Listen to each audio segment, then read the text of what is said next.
Bonjour à tous, merci beaucoup pour l'invitation. C'est la première fois que je participe à ces journées, j'en suis ravi. La raison, c'est que je ne suis pas un expert du cheval, vous l'êtes beaucoup plus que moi. Par contre, je n'ai pas volé ma place quand même aujourd'hui. J'ai une expertise en analyse de la communication vocale chez les mammifères, chez un grand nombre d'espèces. Je travaille chez le singe, chez le dauphin, chez le guépard. Et le cheval, finalement, ne fait pas vraiment exception pour un certain nombre de points. Donc je vais vous montrer un bilan un peu de la littérature et des travaux que l'on a commencé à faire avec Martine Osberger. Quelques acquis et surtout beaucoup de promesses, car il reste encore pas mal de place en termes de recherche dans ce domaine. Donc le premier point, c'est que comme beaucoup de mammifères, le cheval, vous l'avez déjà rappelé plusieurs fois, est un animal social. Cette vie sociale diversifiée est associée à des besoins de communiquer. Il n'y a pas de vie sociale sans communication. La vie sociale du cheval n'est pas très complexe non plus par rapport à d'autres mammifères. Vous avez affaire à l'état naturel, en tout cas entre guillemets, à des familles ou des groupes de mâles célibataires. On peut aussi avoir des mâles solitaires.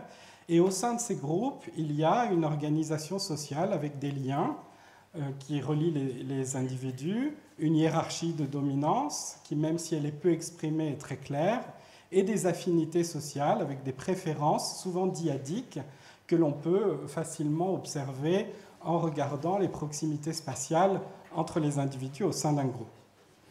Et ces liens au quotidien sont maintenus grâce à des échanges de signaux de communication qui peuvent être aussi diversifiés, des signaux visuels, comme les postures par exemple, des signaux tactiles, des signaux olfactifs comme le phlémène, mais aussi des signaux vocaux. Le mode vocal présente un intérêt de manière générale chez les mammifères, et plus particulièrement chez le cheval pour les périodes de séparation, réunion sociale. Contrairement aux autres modes de communication, le vocal permet plus facilement de communiquer à plusieurs, et il permet aussi de communiquer sur de longues distances, et les chevaux en liberté peuvent avoir ce genre de besoin. C'est une communication aussi qui va être non perturbée par des obstacles visuels occasionnels. Il arrive à un moment où la communication visuelle n'est plus efficace. Chez le cheval, la communication vocale s'inscrit souvent dans des interactions multimodales associées à des signaux visuels olfactifs et tactiles. On trouve par exemple des séquences de communication multimodale lors des parades, mâle-mâle ou mâle-femelle, dans la relation mère-jeune ou à l'arrivée d'un nouveau venu dans un groupe. Un exemple sous forme de vidéo, vous avez ici une parade entre deux mâles avec un mélange de signaux visuels, tactiles, probablement olfactifs et aussi vocaux.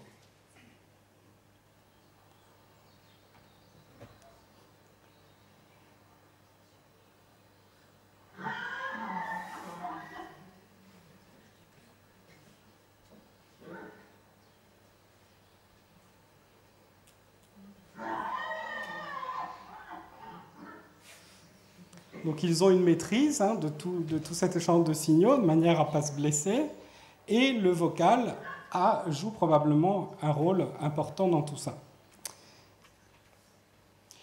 Néanmoins, il faut reconnaître que l'on a affaire à une espèce plus visuelle que vocale. Cela est lié à leur habitat qui est majoritairement découvert, en tout cas à l'état naturel ou dans leurs ancêtres. Ce qui permet un répertoire visuel riche, contrairement aux espèces qui vivent dans des habitats plus fermés où le vocal devient indispensable. On a ça, par exemple, chez les singes. Les singes de savane ont des répertoires visuels beaucoup plus riches que les singes de forêt qui, eux, compensent ça par plus de vocalisation. Chez le cheval, le problème, c'est que même ce répertoire vocal simple, il est probablement important quand même, mais les études sont encore assez parcellaires et il y a encore beaucoup à découvrir. Alors on sait qu'ils ont à la fois des sons non vocaux et des sons vocaux. Les sons non vocaux sont produits par vibration des naseaux, peut-être aussi des lèvres, avec associée à une expiration ou une inspiration. On a une sorte de gradient émotionnel avec tout d'abord les ébrouements, associés à des périodes où le cheval est calme, mais par contre dans des contextes très divers. Les ronflements, associés à des inquiétudes modérées, et les soufflements,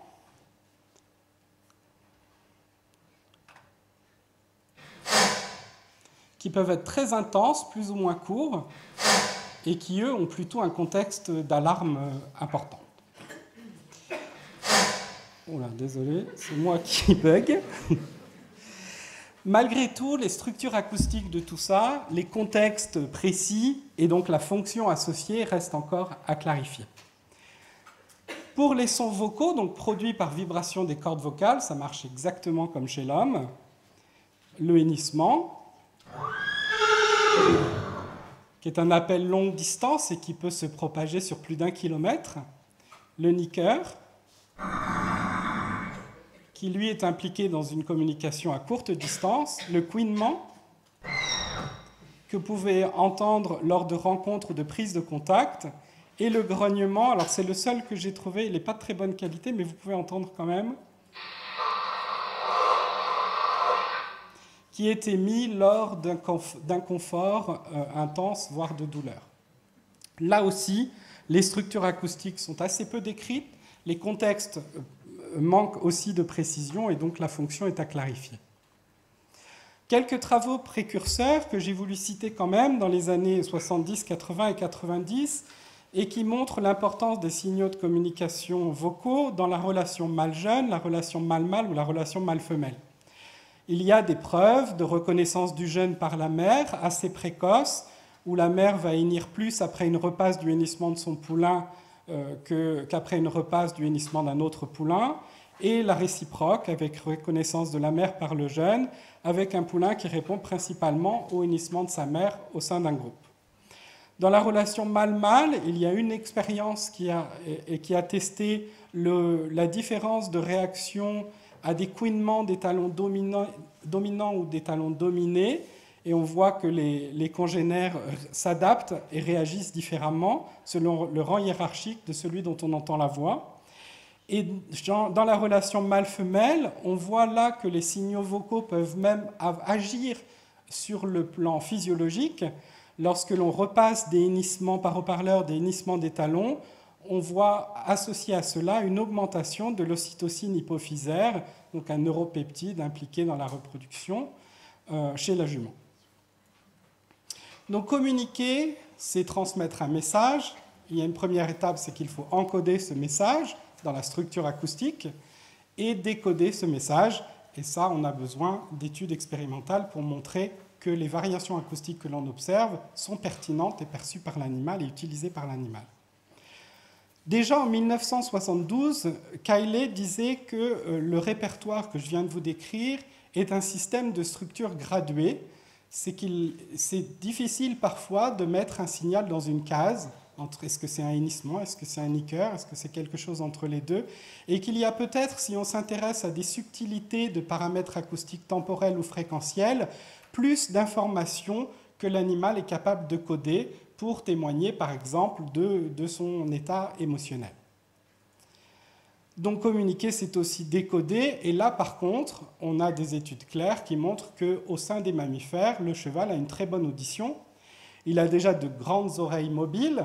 Ça, c'est important pour percevoir à distance les sons, puisqu'il a une communication courte et longue distance. Il a un réflexe de prière, c'est-à-dire qu'il est capable d'orienter une seule de ses deux oreilles. Ça permet à la fois de mieux repérer l'origine d'un son, mais ça permet aussi de favoriser un traitement unilatéral au niveau de l'hémisphère. Le cheval qui privilégie une écoute par l'oreille droite va traiter dans son cerveau les sons principalement avec l'hémisphère gauche. La gamme perceptible du cheval, c'est intéressant aussi, ça va de 55 à 3500 Hz.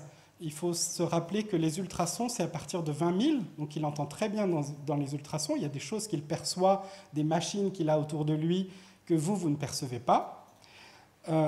Globalement, là où il entend le mieux, c'est entre 1000 et 16 000 Hz, et principalement à 2000 Hz. avec un seuil de sensibilité qui descend jusqu'à 7 décibels, donc qui est assez subtil. Le cri qui a été le plus étudié, malgré tout, c'est le hennissement. Donc voici comment nous l'avons défini en 2009. Donc tendez l'oreille et vous allez entendre 3 parties. Une première partie qui est une introduction un peu sifflée. Ensuite, vous avez un climax qui est une succession d'unités répétées, vibrées. Et enfin, une fin qui est plutôt atonale, bruyante. Donc on entend ces 3 parties et le cheval est capable d'encoder des informations différentes dans chacune de ces 3 parties. L'autre chose qu'il faut regarder, c'est la structure acoustique de ces différentes parties. Et là, l'intérêt, c'est que ce signal est complexe et mesurable. On peut, sur chacune de ces parties, faire des mesures temporelles, des mesures numériques et des mesures fréquentielles. On peut s'intéresser à ce qu'on appelle la fréquence fondamentale. Ici, vous avez l'axe de la fréquence et ici l'axe du temps. Donc en bas, ce qui est grave, en haut, ce qui est aigu. Ça, c'est ce qu'on appelle la fréquence fondamentale. C'est la première fréquence que vous allez détecter. Ensuite, ce sont des résonances de cette fréquence. Et l'énergie qu'il met, donc ce que vous entendez plus ou moins, c'est ce degré de gris, il peut le placer sur la fondamentale ou sur une autre fréquence que l'on va appeler la fréquence dominante.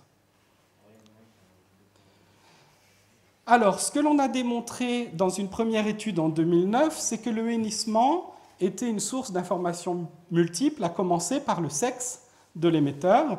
Dans la fréquence dominante de l'introduction, on trouve une différence entre les étalons d'un côté et les hongres et les juments de l'autre. Les étalons ayant une fréquence dominante, donc en début de hennissement, plus grave que les mâles castrés ou les juments.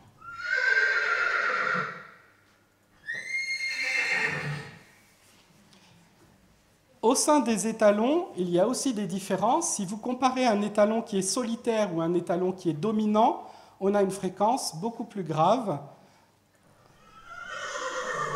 que chez un autre étalon qui est dominé dans la hiérarchie. Donc là, c'est en l'occurrence 2 étalons qui vivaient ensemble. Ensuite, on a un encodage de la taille de l'individu. Ça peut aussi avoir une importance de savoir quelle est la taille du partenaire qui approche. On a trouvé des corrélations entre la hauteur au garrot et un certain nombre de paramètres acoustiques. Ici, une corrélation négative. Donc, à nouveau, une fréquence, cette fois la fondamentale de l'introduction, qui est d'autant plus grave que l'animal est grand. Ceci s'explique mécaniquement. C'est vrai chez l'homme, c'est vrai chez un grand nombre de mammifères. Plus l'animal est grand, plus son larynx est grand, et plus son tractus vocal est long, ce qui permet d'émettre des sons plus graves, qui vont d'ailleurs mieux se propager dans l'espace. Et puis, des caractéristiques identitaires. Le signal classique que je vous ai décrit avec introduction, climax et fin peut être un peu différent selon les individus. Certains n'ont pas d'introduction, d'autres n'ont pas de répétition dans le climax, d'autres n'ont pas de fin. Ce sont des signatures individuelles. Donc, est-ce que ces variations individuelles qui sont encodées acoustiquement sont utilisées par l'animal? On l'a étudié sous forme d'expérience, où on tient un cheval et derrière on pose un haut-parleur qui diffuse soit un bruit blanc contrôle, c'est quelque chose qui, à l'époque où on avait les vieilles télés qui fait un bruit de chut, donc quelque chose qu'ils ne sont pas censés entendre dans la nature, soit quelque chose de biologique, donc un hennissement qui est celui d'un membre de son groupe, soit celui d'un membre d'un groupe voisin, soit d'un cheval inconnu. Et la première chose que l'on a regardée, c'est l'angle de rotation de la tête. En foncé, c'est les angles importants, et en clair, ce sont les angles moins importants. Vous voyez que plus la valeur sociale est inconnue, plus le cheval va tourner la tête pour prendre de l'information. On s'est intéressé aussi à d'autres comportements. Alors, le bruit blanc ne déclenche pas particulièrement de réaction significative. Tout ce qui est hennissement déclenche des hennissements en réponse, plus que les bruits blancs. Ceux qui est plutôt familier, que ce soit membre du groupe ou voisin, vont être associés à un cheval qui tire la longe pour essayer de rejoindre la source sonore. Et ce qui est hennissement inconnu va être associé à des postures de vigilance. Donc on montre qu'il est capable de distinguer à l'oreille ces différentes classes sociales d'émetteurs. On s'est aussi intéressé, lorsqu'il ne tournait pas forcément la tête, mais qu'il tournait une oreille, à quelle oreille était tournée. Et là, on voit, comme c'est décrit dans la littérature chez un grand nombre de mammifères, que selon la familiarité qu'il a avec l'émetteur, il va préférentiellement utiliser soit l'hémisphère gauche, donc l'oreille droite, soit les deux hémisphères. Des collègues anglais ont étudié aussi ce décodage identitaire avec un autre protocole, un protocole qui se base sur deux modalités. Donc le cheval sujet est par exemple à votre place. Il voit passer devant une haie un cheval qu'il connaît. Ce cheval va ensuite se cacher derrière la haie, est emmené ensuite caché derrière la haie, et à la place, il y a un haut-parleur qui diffuse soit sa voix, soit celle d'un autre étalon. S'il est capable de faire le lien entre le cheval qu'il a vu et l'anticipation qu'il a de la voix qu'il entend ensuite, c'est qu'il décode de manière auditive l'identité de l'émetteur. Et c'est ce qu'il montre avec une latence à regarder qui est plus courte et une durée de regard qui est plus longue en situation de non-congruence visuelle vocale. Ils ont ensuite, d'autres auteurs et eux-mêmes ont ensuite étudié cela au-delà de l'espèce. Est-ce qu'ils sont capables de reconnaître votre voix à vous? Pour cela, le même protocole, un humain s'approche du cheval, le touche, se laisse flairer, il est silencieux, et ensuite l'humain va se cacher derrière un mur, et on diffuse soit sa voix, soit la voix d'une autre personne, et on retrouve exactement les mêmes résultats, avec une latence plus courte et une durée de regard plus longue en situation de congruence. Là, c'est une autre étude qui utilise un protocole un peu différent. Vous avez le cheval qui est placé face à deux personnes, à sa gauche et à sa droite, au milieu un haut-parleur. Dans une première condition, vous avez d'un côté le propriétaire du cheval, de l'autre côté un étranger. Et dans la deuxième condition, ce sont deux personnes familières pour lui. Et on diffuse soit la voix de l'un, soit la voix de l'autre. Ce que l'on constate, c'est que si vous diffusez la voix du propriétaire, il va regarder plus le propriétaire, mais préférentiellement si ce propriétaire est situé à sa droite. Donc on retrouve à nouveau l'importance de l'hémisphère gauche et du traitement sensoriel sur la droite pour le familier. Et s'il s'agit d'un étranger, il regarde indifféremment son propriétaire ou la personne étrangère. Lorsque vous mettez deux personnes familières et que vous diffusez la voix de l'une ou de la voix de l'autre, il va regarder plus la personne congruente avec la voix entendue. Autre type d'information que l'on sait maintenant encoder dans le hennissement, c'est l'état émotionnel de l'animal, et une étude que l'on a réalisée en deux étapes.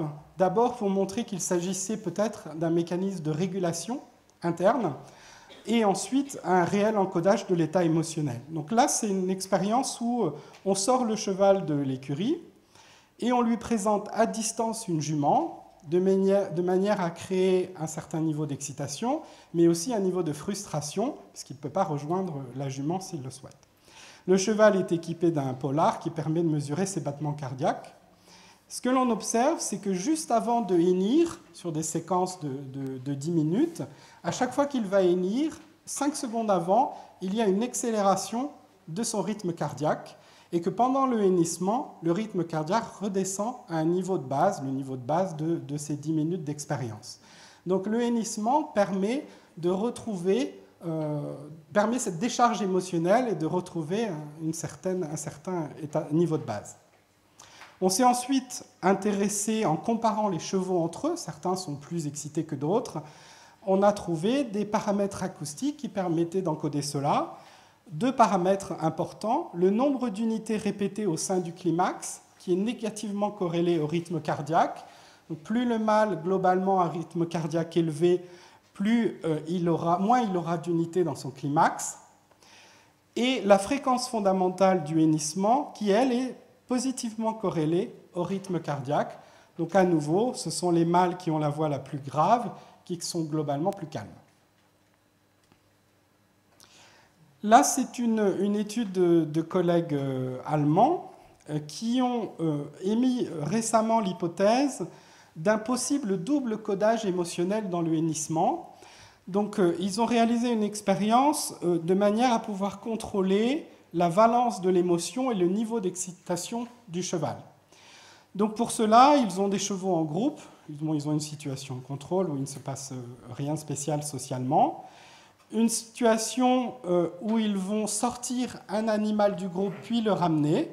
Et une situation où ils sortent tous les autres congénères du groupe et ils les ramènent.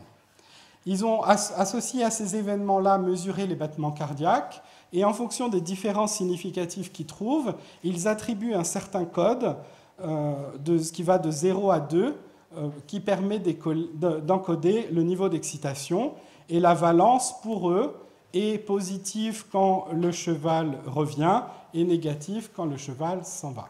Donc séparation négative, réunion positive. Il montre que ce ne sont pas les mêmes paramètres acoustiques qui varient selon si on s'intéresse à la valence ou selon si on s'intéresse au niveau d'excitation. C'est plutôt les paramètres temporels pour la valence et plutôt les paramètres fréquentiels pour le niveau d'excitation. Cela reste évidemment creusé avec peut-être plus de contexte. Enfin, on s'est intéressé à la reproduction, à l'importance de la communication vocale dans la reproduction, ce que l'on a fait plus récemment. On sait qu'en milieu domestique, les juments ont des préférences marquées lorsque vous faites des tests de choix de mâles. Elles expriment un choix préférentiel. Et en conditions naturelles, on a un rôle actif des juments lors de la formation des groupes, que ce soit des migrations précoces lorsqu'elles atteignent la maturité sexuelle, ou tardives lorsque le mâle du harem décède, par exemple. On sait aussi que l'étalion maintient des liens sociaux permanents avec ses femelles, même en dehors de la saison de reproduction.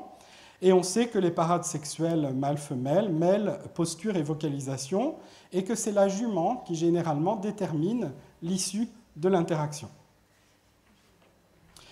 Donc on a réalisé un certain nombre de mesures, des enregistrements acoustiques dans le même contexte que celui que je vous ai décrit précédemment, et des analyses hormonales, concentration en cortisol et en testostérone sanguin, des analyses de qualité du sperme et des analyses de succès suite à plusieurs centaines d'inséminations artificielles. Ce que l'on trouve, c'est qu'il n'y a aucune corrélation entre les paramètres acoustiques et la concentration en testostérone ou la concentration en cortisol, ni avec la mobilité des spermatozoïdes, ni avec l'anormalité morphologique des spermatozoïdes.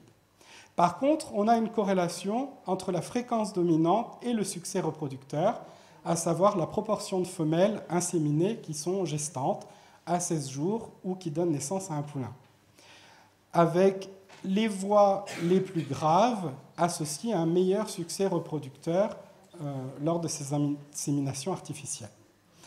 Donc on s'est demandé si cela pouvait être un critère de choix pour ces juments, si on leur propose 2 haut-parleurs qui diffusent un hennissement avec les caractéristiques d'un mâle fertile et un hennissement avec les caractéristiques acoustiques d'un mâle moins fertile. Évidemment, des mâles inconnus. Donc on a fait cette expérience, on place une jument dans un corridor que l'on avait fait avec des ballots de paille. Donc la jument est positionnée de cette manière-là. Vous avez des haut-parleurs de chaque côté. On alterne gauche et droite les voix graves comme celle-ci et les voix aiguës. On essaie de garder en cohérence d'autres paramètres acoustiques qui n'encodent pas la fertilité. Et ce que l'on trouve, c'est ce que l'on pensait bien trouver, une préférence pour les voix des mâles fertiles, avec par exemple ici le nombre de premières orientations de la tête ou le temps passé dans le couloir correspondant aux paramètres acoustiques de ces mâles fertiles.